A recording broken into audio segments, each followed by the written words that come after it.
주세요. 레위기 25장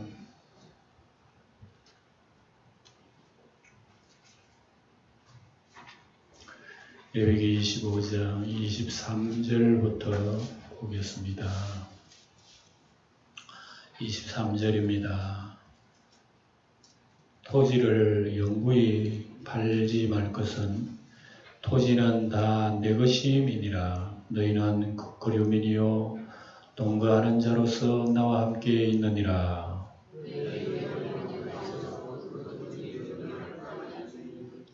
만일 내 형제가 가난하여 그의 기업 중에서 얼마를 팔았으면 그에게 가까운 기업 물을 자가 와서 그의 형제가 판 것을 물을 것이요.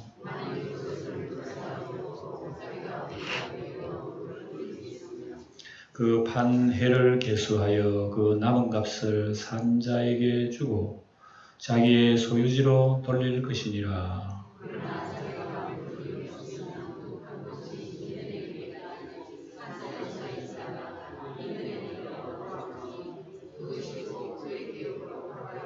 아멘.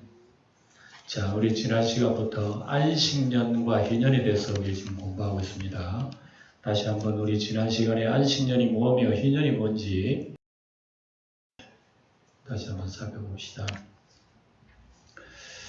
안식년은 몇 년 주기로 온다 했죠? 7년마다 6년 일하고 7년째 휴경기에 들어가면 땅이 쉬어요. 농사 지을 때도 땅이 쉬어줘야 잘 되죠. 그죠?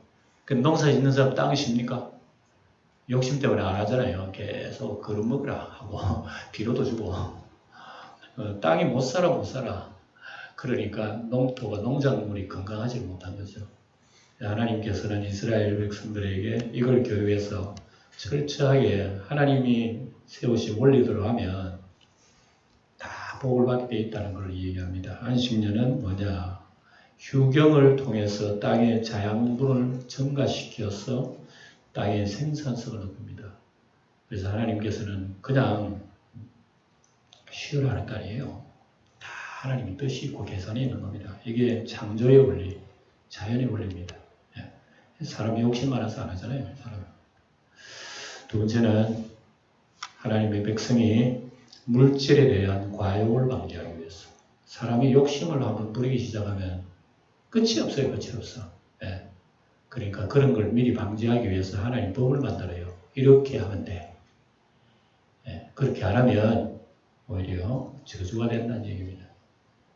그래서 땅을 안식년을 주는 거고, 또 세 번째 의미는 하나님의 백성들 하여금 하나님과의 영적인 교제를 위함입니다.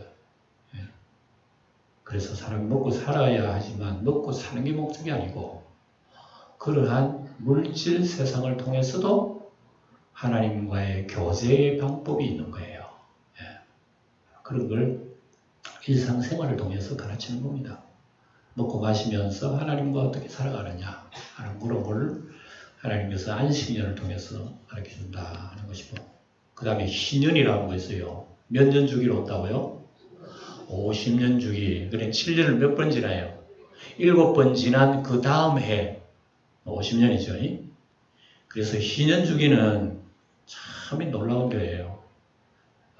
노예 상태로부터 해방되어 자유인이 되는 겁니다. 여러분 어려울 때는 내 몸이 팔리잖아요. 넘어지면 모성으로 들어가고 안 그러면 아예 종으로 들어갑니다. 그러면 어려운 사람들이 희년이 되면 노예에 있는 사람이 해방이 됩니다. 그리고 인간 본연의 인간의 가치로 돌아가는 거예요. 내가 여기 종으로 살지만 사실은 주인이고 당신은 주인이고 내가 종이지만 인간적으로 사람 위에 사람 없고 사람 아래 사람 없는 거예요. 하나님 앞에 인권이 동등이래요. 살다가 보니까 물질적으로 좀 어려워가지고 내가 이렇게 살지만 하나님 앞에서는요 다 전부 다 동등한 인권이라. 동등한 인권. 그걸 얘기하는 겁니다. 희년이라고 하는 것이. 노예 상태로 해방으로 자유인이 되고, 두 번째는 잃어버렸던 토지의 회복, 그리고 모든 빚의 탕감. 여러분 잘 사는 사람이야 그만 토지만 가지고 있어도 먹고 살아. 잘 사는 사람이 건물 하나 있으면 일 안 해도 평생 먹고 사는 거예요. 왜? 계속 돈이 들어오잖아요. 일 안 해도. 그 자본주의의 하나의 단점이 그거예요. 있는 사람은 배 터지고 없는 사람은 배고파지고. 그래서 이런 것을 하나님께서는 해결하기 위해서 희년주기를 주는 거예요. 잃어버린 토지 회복, 빚의 탕감. 옛날에 우리 조상들이 얼마나 잘 살았는데 그만 조상들이 내려오다가 보니까 그만 우리가 논이고 집고 다 팔아먹고 우리가 이렇게 가난하게 살았다. 그러니까 후대에 내려가면서 못 사는 거예요. 그래 나중에 조상 원망하고 그렇게 안 되도록 50년마다 본래 하나님 나눠주신 그 토지로 다시 돌아가는 겁니다. 그래 공평한 거예요. 그래 공평하게 잘 살도록 하나님께서 그렇게 신년제도를 만들어 주신 겁니다. 남한테 빚을 지면요 일평생 빚쟁이라 대를 이어가면서 빚쟁이라 평생 갚아도 못 갚는 거예요. 그때는 언제 어떻게 하려느냐? 빚을 탕감해 줍니다. 50년마다. 그래서 이스라엘의 경제 주기는 50년이에요. 50년마다 한 번씩 지구가 뺑 돌아가요. 그러면 본래대로 못 사는 사람도 잘 살고 본래대로 회복이 되는 겁니다. 이게 희년주기예요. 세 번째는 노동으로부터의 안식과 토지 휴경. 그리고 50년마다 찾아오는 역시 안식년과 같이 토지 휴경입니다. 네 번째는 하나님의 백성의 모든 것은 다 하나님의 소유라고 하는 것을 깨닫게 하기 위한 겁니다. 아무리 가져도 결과적으로 본래로 돌아가는구나. 그럼 그러면 이 물질의 주인이 누구란 말인가? 하나님이구나. 그걸로 하여금 하나님의 백성을 깨닫게 합니다. 그래서 안식년, 희년주기가 있다. 이건 여러분 신약적인 의미로 무슨 의미일까요? 예수님이 우리에게 설명해 주셨어요. 뭐라고? 누가복음 4장에 보면 이런 말씀 나와요. 예수 그리스도의 복음의 선포로 말미암아 죄와 사망과 마귀의 사슬에서 해방되었다. 우리 인간은 아담으로부터 물려받은 그런 죄성을 가지고 있기 때문에 누구든지 어머니 배에서 태어나면 죄를 가지고 태어나는 거예요. 세상에 그렇게 억울한 일이 어디 있어요? 우리 인간은 원래 억울한 존재야. 왜? 마귀한테 속아서 그래요. 마귀한테 속아서 어머니 뱃속에서 태어날 때부터는 죄인이라. 아담으로부터 물려는 죄성이 그대로 원죄가 이어받아요. 그래서 누구든지 아무리 선하게 살아도 인생은 살다가 나중에 하나님 앞에 지옥 멸망받습니다. 그거는 하나님 분명히 따먹는 날엔 죽으리라 그 의미가 있어요. 그래서 이것을 예수님 바꿔주신 거예요. 하나님의 어린 양이 우리를 위해서 대속의 피를 흘리셨어요. 그래서 참된 기쁨, 참된 안식, 영원한 생명 소유하게 되는 이런 의미가 구약의 안식년, 희년제도, 신약의 예수님 구원이라고 하는 그런 뜻이에요.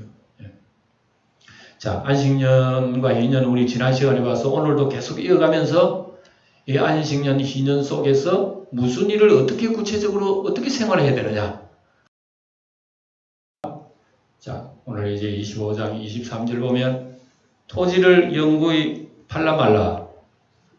팔지 말라 그래. 토지는 영구히 팔지 말라. 끝은 토지는 다 누구 것이라고? 내 것이 누구요? 그렇죠. 하나님 것입니다. 땅에 있는 토지는 다 하나님 것이다. 여러분 소유 등기 이전은 누가 해요? 사람이 다 하잖아요. 내 집이 하지만 내 거가 아니야. 땅은 그대로 있는데 뭐 내 거라? 다 그대로 있는 땅은 누구 것입니까? 하나님 것이고 주인은 바뀌는 거예요. 그래서 하나님께서는 토지는 영구히 팔지 말라는 것은 바로 그래요. 희년 무시하지 마라 이런 얘기입니다. 50년 그런 그거는 멸시해버리고 무시해버리고 우리가 계약을 맺읍시다. 그거 못해요. 이스라엘에 그거 못하도록 해요. 토지 거래는 영구 매매, 영구 소유 못합니다. 이렇게 그래요. 이때 좋은 거예요. 이때가 좋은 거예요. 우리나라도 옛날에 여러분 참 우리 외정 때 해방되어서 나라가 정부가 세워질 때 이 토지 계획을 했다고 그래요. 토지 계획을 해가지고 우리나라 모든 사람들이 똑같이 잘 살도록 하려고 그랬는데 이게 흐지부지하게 돼가지고 그래 못했답니다. 영원한 소유주는 오직 하나님뿐이라. 그 다음에 인간은 물질에 대한 하나의 정직입니다. 아무리 내 집에 밭이 많고 토지가 많고 재산이 많아도요. 하나님께서 인간에게 주인으로 주신 게 아니라 정직이 재산 관리자로 주신 거예요. 그러니 인간은 하나님 앞에 다 집사예요, 집사. 예. 하나님이 주신 우리 인생의 여건 속에서 내가 충실히 살다가 나중에 가는 거지. 뭐, 갈 때 그거 싸질면 집니까? 뭐, 그대로 놔두는 거예요. 왜? 주인은 하나님이기 때문에. 그래서 여러분, 이 어리석은 부자 아닙니까? 이 그림 보면. 어리석은 부자는 그냥 먹고 마시면서 즐기려고 한 거예요. 그래, 하나님 뭐라 그랬어요? 어리석은 자여, 오늘 밤 내가 내 영혼을 도로 찾으리니 내 가진 것이 네 것이 되겠느냐? 예, 이건 우리 인생에 경고하는 겁니다. 예, 내 것을 내 마음대로 우리가 사용할 수 있지만 그러나 근본적으로 모든 물질의 주인은 하나님이다. 예, 그걸 알아야 된다는 그 얘기입니다. 그래서 너희는 뭐라고요? 거류민이 뭐죠? 나그네라고 얘기합니다. 잠시 왔다가 지나가는 나그네 거류민이에요. 동거하는 자로서 나와 함께 있느니라. 우리 인생은 나그네 길 살지만 하나님이 우리와 함께 하십니다. 믿습니까? 이게 우리 예수님을 믿는 하나님의 자녀된 우리 복이에요. 여기에요. 하나님이 없으면 그냥 인생 나그네 살다가 가버리는 거야. 얼마나 참 인생은 쓸쓸하고 외롭고 예수 없이 하나님 없이 인생을 살다가 저 세상 가면 어떻게 되겠노 도대체. 그래서 성도는 나그네입니다. 이 세상 일시적으로 살다가는 존재에 불과하지만 하나님이 영원히 우리와 함께 하셔요. 그래서 우리가 예수님 믿고 하나님의 자녀 되는 것은요, 하늘에서부터 떨어진 복입니다. 여러분들이 하나님의 자녀 된 것은요, 여러분들이 생산해낸 거 아니에요. 하나님이 거저 주시는 겁니다. 보라! 하나님이 어린 양이로다 그러니까 우리가 어린 양을 보는 거지 뭐 우리가 스스로 볼 수 있는 거 아니에요. 예. 믿음은 하나님 복입니다. 욕심 부리지 말고 하나님 믿고 살 것을 우리 인생에 경고하는 거죠. 24절 너희 기업이 온 땅에서 그 토지를 무르기를 허락할지니 이게 무슨 말일까? 온 땅에서 그 토지 무르기를 허락할지니 그러니까 토지는 팔 수가 있어요. 팔 수는 있지만 몇 년 한도? 그렇죠. 그것만 오늘 알아도 오늘 공부 잘한 거예요. 50년 한도입니다. 예. 영구매매가 아닌 토지거래를 할 수 있습니다. 토지거래하고 집도 팔고 다 팔아요. 사람이 사는데 뭐 또 상거래도 하죠. 예. 토지는 아예 못 파는 건 아니 팔아요. 그런데 언제나 희년이 있죠. 희년을 중심으로 해서 가격이 매겨진단 말입니다. 무르기 하는 거. 내가 그 사람은 토지 샀잖아요. 토지 샀는데 토지 파는 사람이 불값을 팔았어요. 그냥 어려워가지고 팔았는데 그건 돈이 생겼어. 돈이 생겼을 때는 그 토지를 다시 물을 수가 있어요. 내가 팔았기 때문에 물려주세요. 그러면 물려달라고 물려줘야 되는 거예요. 그러니까 구약의 이런 그 토지거래법은요. 판 사람이 원소유주가 마음대로 할 수 있어요. 지금은 안 그렇잖아요. 그죠? 팔면 일단 끝나버린 거예요. 영구소유라. 우리 사회는 그죠? 영구소유. 물론 뭐 계약도 있겠죠. 몇 년 하는 건 다 전세로 빌리잖아요. 그죠? 이스라엘은 이런 토지 무르기도 한다. 이것은 영적으로 말하면 예수님 피값을 상징합니다. 우리도 다 여러분 우리의 인생의 기업이 마귀한테 다 넘어갔어요. 마귀한테 넘어갔기 때문에 누가 마귀의 것을 빼앗아서 본래대로 회복해 줄 사람은 세상에 아무도 없어요. 그러나 예수님이 우리 넘어간 우리의 생명과 우리의 모든 인생을 몽땅 예수님이 값을 주고 산 거야. 그것을 예수님의 피값이라 그럽니다. 성경에. 요한계시록 5장 9절에 한번 읽어봅시다. 시작. 사람들을 피로 사서 하나님께 드리시고 그랬어요. 그래서 예수 믿는 우리 성도 여러분, 우리들은요, 이미 예수님이 피로서 값을 지불해버린 거예요. 나도 모르는 사이 다 지불해버렸는데. 그러니까 믿으라, 그러니까 내가 믿었을 뿐이야. 아무것도 나는 한 일이 없어요. 이것은 바로 토지 무르기와 비슷합니다. 우리는 마귀한테 팔려가지고 지옥 가는데 예수님이 피를 값주고 사셔서 토지 무르기를 해버린 거예요.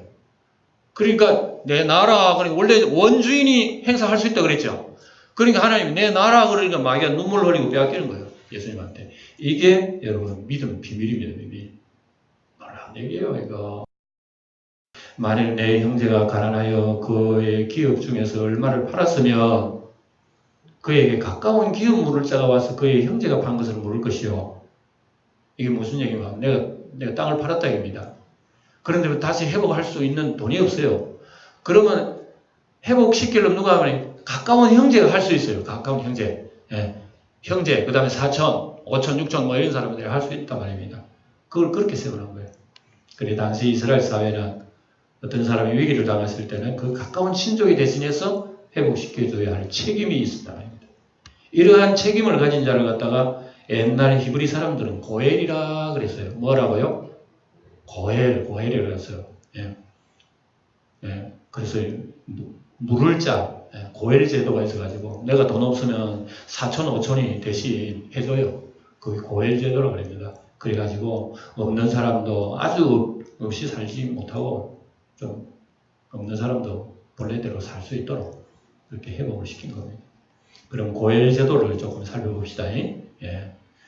이 고엘 제도와 그 의미는 첫째로 형제가 토지를 팔았을 경우에 가까운 친족이 땅을 도로 사줘야 됩니다. 이것도 법입니다. 법. 나 안 해, 못해 이런 거 없어. 해줘야 돼. 예. 친족이 아주 가난하면 또 안 되죠. 그 다음 또 차수로 넘어갑니다. 예. 가난하면 다른 사람도 해줘야 돼요. 예. 이게 나중에 보면 룻기에서 나와요. 룻기에 보면 내가 그 여자와 결혼하는데 이거 돈이 없으면 못하면 다른 사람 물려줘야 돼. 난 못해 하면 다른 사람 물려줘서 그 여자를 또 후손을 생산을 해줘야 되는 그런 게 있어요. 다 고일제도입니다. 형제적인 종으로 팔렸을 경우에 건족이 돈을 지불하고 해방시켜주는 거.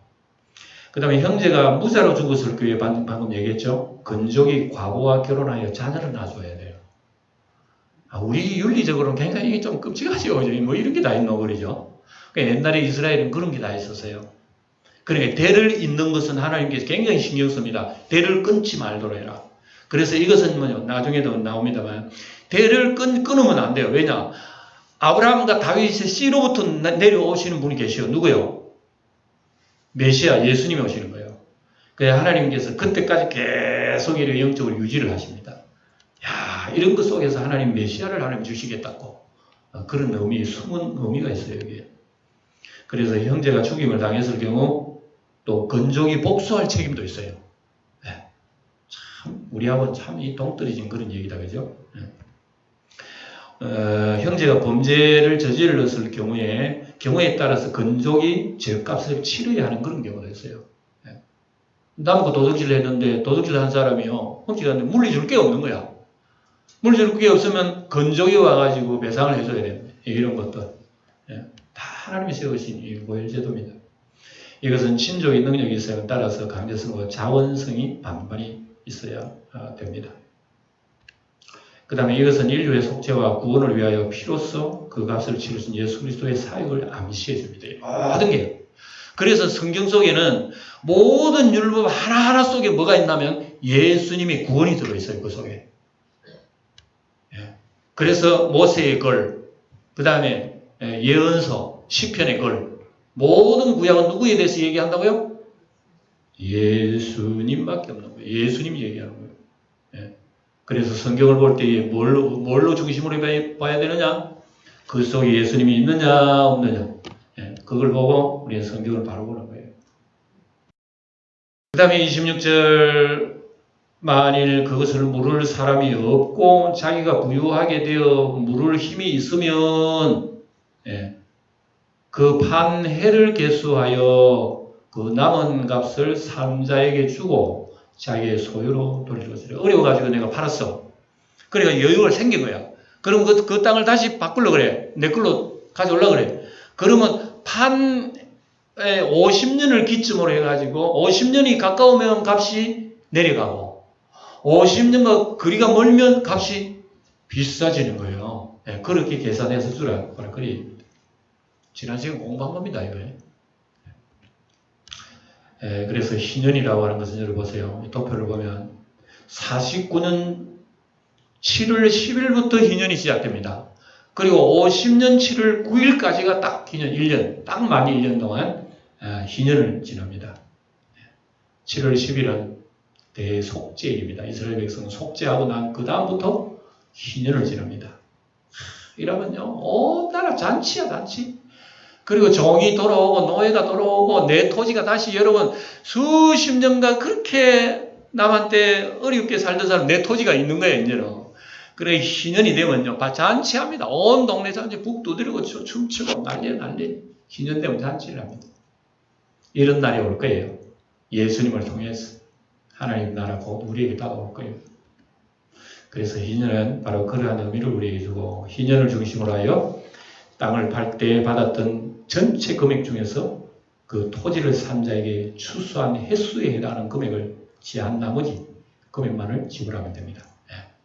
그래서 그동안에 다른 사람 팔았으면 그 사람은 희년을 중심으로 해가지고 그동안에 희년 동안에는 그 돈을 이제 좀 뺄 것은 빼고 사용한 것은 사용값을 대신 빼고 나머지 이렇게 지불하면 된다는 그런 얘기입니다. 이해가 됩니까? 점심시간 돼가지고 뭐 이해가 잘 안 될 거예요. 안 돼도 넘어가야지 어떡합니까? 28절. 그러나 자기가 물을 힘이 없으면 급한 것이 희년이 이르기까지 산자의 손이 있다가 희년에 이르러 돌아올지니 그것이 곧 그의 기업으로 돌아올 것이니라. 방금 여기 나오는 겁니다. 능력이 없으면 언제까지 기다려야 된다?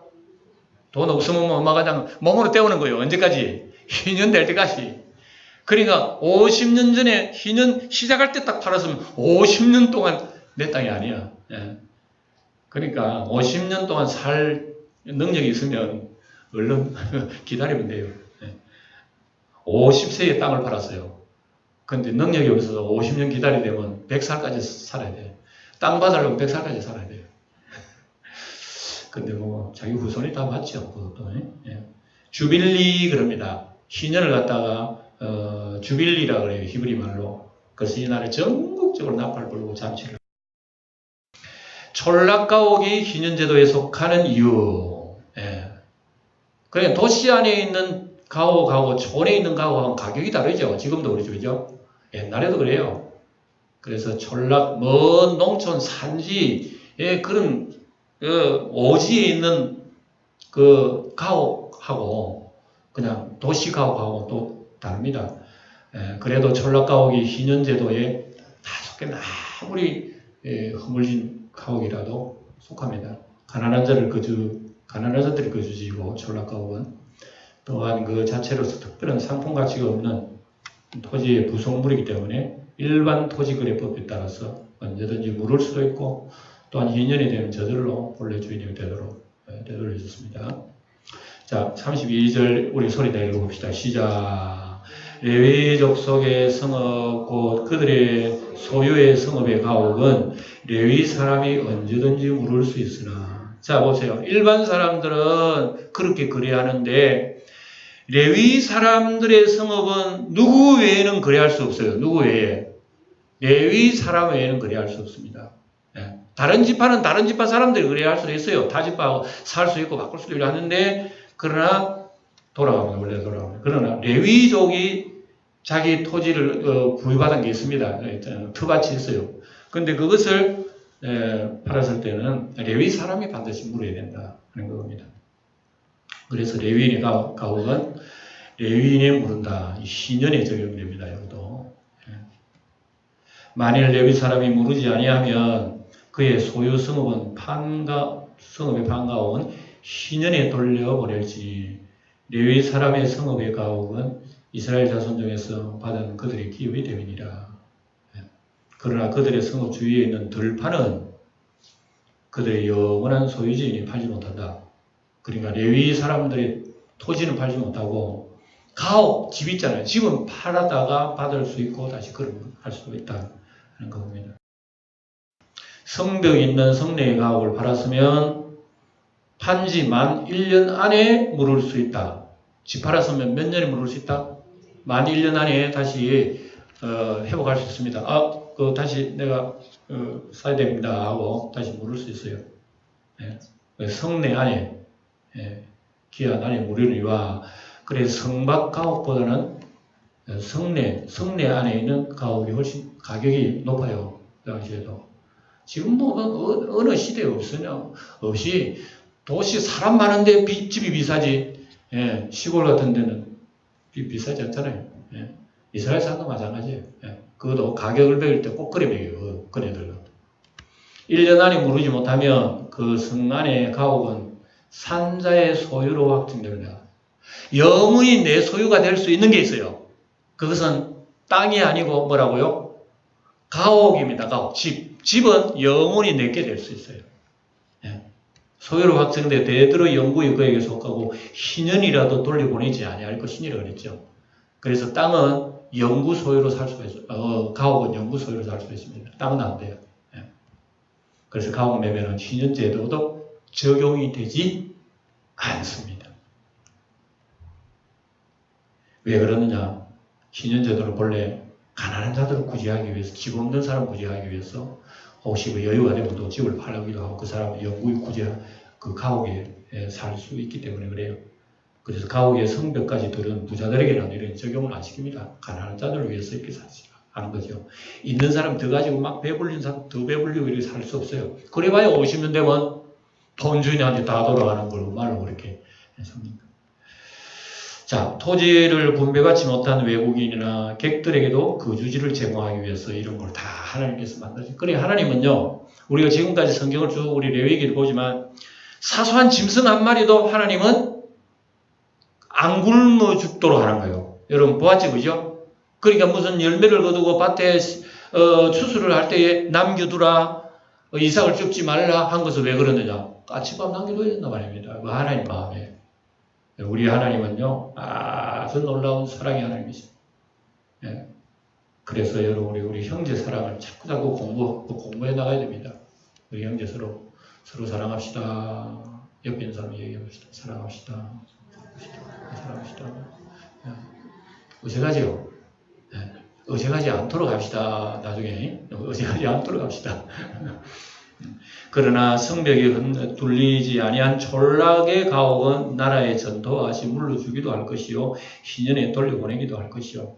그런 집은 가치가 없어요. 그 가옥 자체로서는 가치가 별로 없는 거예요. 그냥 땅으로 다 취급해버린 겁니다. 촌락 가옥은 일반 토지와 동일합니다. 내 형제가 가난하게 되어 빈손으로 내 곁에 있거든. 너는 그를 도와 거류민이나 동거인처럼 너와 함께 생활하게 하되. 옛날에는 집 없는 사람들은 맨날 여러분 이런 고통을 당했어요. 지금은 우리 세상이 좋아가지고 어려운 사람 다 복지연금도 나오죠. 살 수 있도록 해주지요. 옛날 이런 그 당시에는 거지는 진짜 산거지입니다. 그래서 하나님께서는 그런 사람들 있거든. 너들 장막에 들려라. 그래서 먹을 제공해라. 이렇게 해서 그런 가난한 사람을 도우면 하나님께서 하늘에서도 또 도와요. 이상하게 거짓이 잘 되는 거예요. 가만히 보니까 옛날에 도와준 일들이 많아서. 이건 여러분 영원한 진리입니다. 진리. 너는 그에게 이자를 받지 말고 내 하나님을 경외하여 내 형제로 너와 함께 생활하게 할 것이죠. 어려운 사람 괜히 요즘 같으면 여러분 돈 가진 사람 없는 사람 막 돈놀이 좀 하세요. 맨날 여러분 그거 명함 돌리고 하잖아요. 시내 가보니까 막 떨어진 게 참 거기더라고. 돈 쓰라고. 아이고 공짜로 쓰라는지 모르겠어. 나는 돈 쓰라고 얼마나 애를 쓰는지. 뭐 때문에 그러죠? 많은 이자 3자 때문에 그런 거예요. 그거 없으면 어떻게 그런 거예요. 그러니까 그것 때문에. 근데 이번에 현대 사회에서는 그런 게 다소 필요하긴 해요. 필요하긴 해도 너무 이 고리대금 같은 그런 거는 돈 못 갚아가지고 감옥에 갈 정도로 그 사람이 나를 압박할 정도 같으면 이거 죄라 죄. 꼭 대금업을 한 그 자체가 잘못된 게 아니고 그러면 은행도 잘못된 게 아니에요. 사람이 과욕이 사람을 그렇게 만드는 거예요. 이때도 바로 그런 얘기입니다. 가난한 자의 약점을 잡아가지고 위득을 취하려고 하는 그런 금지해라. 바로 그런 겁니다. 그래서 특별히 의인들은 이 점을 주의해야 할 것이다 하는 것입니다. 우리 예수 믿는 사람도요. 여유가 되면 어리고 눈물 흘린 사람 이자 없이 좀 빌려줘도 괜찮아요. 그런데 무슨 망하는 거 아니야. 그 이자 갚을 수 있는 능력 때문에 이자 적당하게 평균 이자 받아도 돼요. 그러나 우리가 성경 시대 이런 시대는 지금 시대하고 많이 다르기 때문에 가난한 자 돕는 것이 하나님의 복임을 그렇게 가르치고 있는 거예요. 시편 15편 보면 여호와의 장막에 주의 장막에 머무를 자 누구뇨? 주의 성산에 사는 자 누구오니까? 누굽니까? 천당 갈 사람 누굽니까? 이런 사람이 간다는 얘기입니다. 이자를 받으려고 돈을 꾸어주지 아니하며 뇌물을 받고 무지한 자를 해하지 아니하는 자이니 이런 일을 행하는 자는 영원히 흔들리지 아니하리라. 시편에도 다 이런 말씀이었어요. 남을 해코지해가지고 자기 혼자 잘 살려고 하는 것은요, 천벌을 받습니다. 자기가 손해를 보더라도 남 유익을 주는 것은 천복을 받아요. 천벌과 천복은 들으면 비슷하지만 전혀 다릅니다. 너는 그에게 이자를 위하여 돈을 구워주지 말고 이익을 위하여 내 양식을 구워주지 말라. 나는 너희 하나님이며 님이 되며 또 가나안 땅을 너희에게 주려고 애굽 땅에서 너희를 인도하여 낸 너희 하나님 여호와이니라. 너희들도 얼마나 노예 생활하고 고통당했단 말이야. 그때 너희들이 행복하게 하려고 어린 양의 피를 값주고 너희들을 산 거야. 근데 너희들 형제끼리 그러면 되겠어? 하나님께서 그렇게 교육을 하십니다. 이스라엘은 하나님께 큰 빚을 진 백성이라고 해요. 우리도 사실 예수 믿는 것은 빚을 진 거나 마찬가지죠. 그죠? 예수님께 큰 빚을 진 거예요, 사실은. 그 빚을 우리가 서로를 사랑하는 가운데서 아름다운 소비가 매우 중요한 것입니다. 보답하는 생활로 사랑을 실천할 책임이 있는 것이에요. 성도는 예수님 큰 빚을 진 사람들이고요. 이런 걸 우리가 기억하며 살아야 됩니다. 로마서 1장에 보면 나와요. 한번 읽어볼까요? 로마서 1장 시작. 헬라인이나 빚진 자라. 빚을 졌지요. 바울 사도가 얼마나 빚을 많이 졌는데. 바울 사도는 아주 사악한 사람이에요. 예수님의 은혜를 받고 빚을 많이 지어가지고 빚 갚는다고 지금 전도하러 다니는 거예요. 전도한다고 뭐 빚 갚는 건 아닙니다. 예수님이 다 갚아주신 거죠. 그런 우리 믿음으로 상당한 그 말씀입니다. 그러므로 나는 할 수 있는 대로 로마에 있는 너희에게 복음 전하기를 원하노라. 참 우리가 다른 사람한테 복음 전하는 거 이거 빚 갚는 건 마찬가지입니다. 나도 하나님의 은혜 받아고 예수 믿고 구원 받았는데 당신도 복음 받아 구원 받으세요. 사람을 구원하는 것도 이것도 영적으로 빚 갚는 일종의 행위나 마찬가지입니다. 자, 39절 너와 함께 있는 너 형제가 가난하게 되어 내게 몸이 팔리거든 너는 그를 종으로 부리지 말고 너 형제 그러니까 이스라엘 사람들끼리는 몸도 팔릴 수가 있어요. 종으로 팔릴 수가 있지만 그러나 같은 동족끼리는 노예처럼 부리지 마라. 그런 게 하나님의 말씀입니다. 품꾼이나 동거인과 같이 함께 있게 하여 희년까지 너를 섬기게 해라. 언제나 중심이 희년이 설 것입니다. 그래서 희년을 한 10년 놔두고 종되면 10년 동안 하면 되고 20년 놔두면 20년 하면 되고 그렇게 해서 종값을 싹스를 받고 그 집에 종으로 들어갑니다.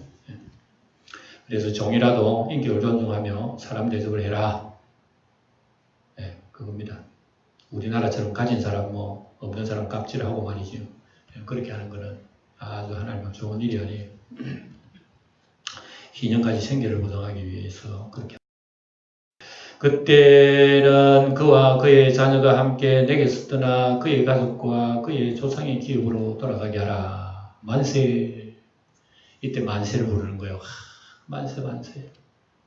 그들은 내가 애굽 땅에서 인도하여 낸 종들이니 종으로 팔지 말 것이니라. 이스라엘 백성은요 하나님을 섬기며 살아야 할 자들이지 서로를 종으로 삼아서 억압하고 학대해서는 안 됩니다. 우리 서로 사랑할 사람이라 옆에 있는 사람은 내가 사랑하고 떠받들어줘야 할 사람이지 여봐 옆에 있는 사람 너 당신 내 종이 돼 절대 그게 아닙니다. 너는 그를 음하게 부리지 말고 너 하나님 여호와를 경외하게 하라. 종들마저도 하나님을 경외하게 하라는 얘기입니다. 그리고 여러분 기업을 운영할 우리 영광교회 앞으로 기업의 사장님 되실 분들은요 여러분 종업원들 예수 잘 믿도록 해줘야 돼요. 그래야 하나님 복을 받아요. 음하게 부리지만 하나님 경외하도록 해. 주일날 다 놀아. 우리 공장은 논다. 이래 보세요. 하나님 그 공장 잘 돌려줄 거야. 사랑하는 은혜를 입은 자답게 그렇게 살아라. 요한 1서에 나옵니다. 사랑하는 자들아 하나님이 우리를 이같이 사랑하셨잖나. 우리도 서로 사랑하는 것이 마땅하도다. 이것이 주님의 가르침입니다. 내 종은 남녀를 막론하고 내 사방 이방인 중에서 취할지니 남녀 종은 이런 자 중에서 싸울 것이며. 이방인 중에서 싸우는 건 괜찮아요. 이방인 중에서. 그래서 또 너희 중에 거류하는 동거인들의 자녀 중에서도 너희가 싸울 수 있고, 또 그들이 너희와 함께 있어서 너희 땅에서 가정을 이룬 자들 중에서도 그리할 수 있음즉 그들이 너희의 소유가 될 것입니다. 종은 주인의 소유입니다. 신령까지 다 그렇게 하는 겁니다. 같은 동족을 영원한 종으로 삼을 수는 없고 꼭 필요한 경우에는 이방인 종들을 종으로 삼으라는 겁니다. 자기 동족은 놓아줍니다. 그러나 꼭 필요할 경우에는 신년을 넘길 경우에는 이방인 종도 그때 필요하다 하는 겁니다. 할 수가 있다는 거예요. 이방인 종도. 그러니까 이런 글을 읽어볼 때 옛날에 이스라엘 사람들은 이방인들을 아주 형편없게 생각하는 거예요. 자기들은 최고고 하나님 모르는 나라들은 형편없다 그렇게 생각하고 있을 때 말이에요. 이것은 인종차별보다는 언약의 백성과 그리지 못한 신분의 차이라고 볼 수 있습니다. 그래서 여러분 우리가 하나님의 자녀가 되어야 자유가 있습니다. 믿습니까? 예수 없이 자유로울 사람 손 들어보세요. 예수 없이 자유로울 사람 다 손 들면 뭐 때문에 들어줘요. 나 돈 많아요. 나 권세 있어요. 하고 이럴 거 아니에요. 그거 100개 있어 보세요. 잘못하면 높은 데서 뛰어내릴 수 있다니까요. 이런 모든 차별이 아니라는 겁니다. 신분의 차이라고 볼 수가 없어요. 옛날에는 이거 보세요. 그림 보면 옛날에는요 신분 차이가 너무 뚜렷합니다. 종, 그 다음에 약간 덜 종이 있고, 그 다음 평민이 있고, 고급, 이런 또 인간이 있고, 이 계층이 달라요. 철저하게. 지금 여기 인도라고 하는 나라 이렇대요. 인도 나라가 이렇답니다. 지금도 이런 계급이 그대로 살아있답니다. 인도에. 인권이 굉장히 형편없어요. 인도에 같은 나라.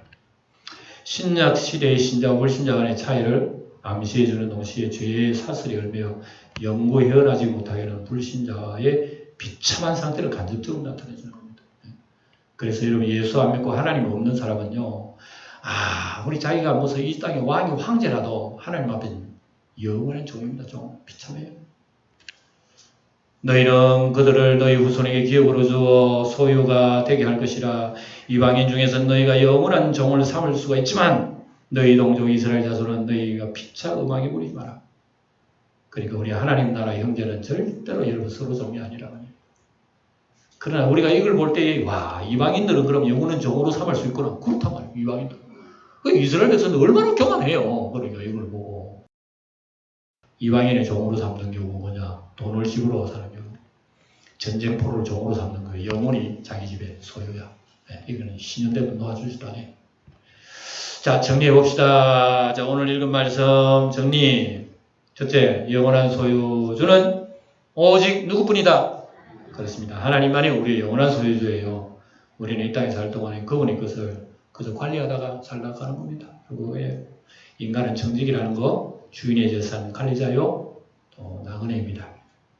욕심부리 봐야 눈 감으면 아무것도 아니라 예수 그리스도는 우리의 영원한 고열이시에요. 그분은 우리의 대속주라 말입니다. 다 지불해 주셨어요. 그러니까 우리는 예수의 피 발린 문으로 들어가며 나오며 들어가며 꼴을 얻고 예수님 안에서 우리 영생을 누리는 것입니다. 믿는 사람은 사랑과 은혜를 입은 자답게 빚진 자 심정으로 언제나 주님을 섬기고 형제를 사랑하며 살아가는 우리 모두가 되시기를. 다 같이 우리 기도문을 읽으며 기도를 마치도록 합시다. 천지를 창조하시고 그 뜻대로 다스리시는 만물의 주인 되시는 아버지 하나님을 찬양합니다. 우리의 가진 소유주 하나님의 것이요 우리의 살 동안 선하게 사용해야 할 청지기일 뿐임을 믿습니다. 작은 일에 충성을 다하여 주님의 영광이 되게 하옵소서. 주 예수님은 우리의 고열이시요 영원한 대속주이시니 은혜와 사랑을 받은 우리는 주님께 빚진 자의 심정으로 살아 일생 감사의 삶으로 살아가며 살게 하옵소서. 우리의 영원한 안식의 주인 되시는 예수님의 이름으로 기도하옵나이다. 아멘.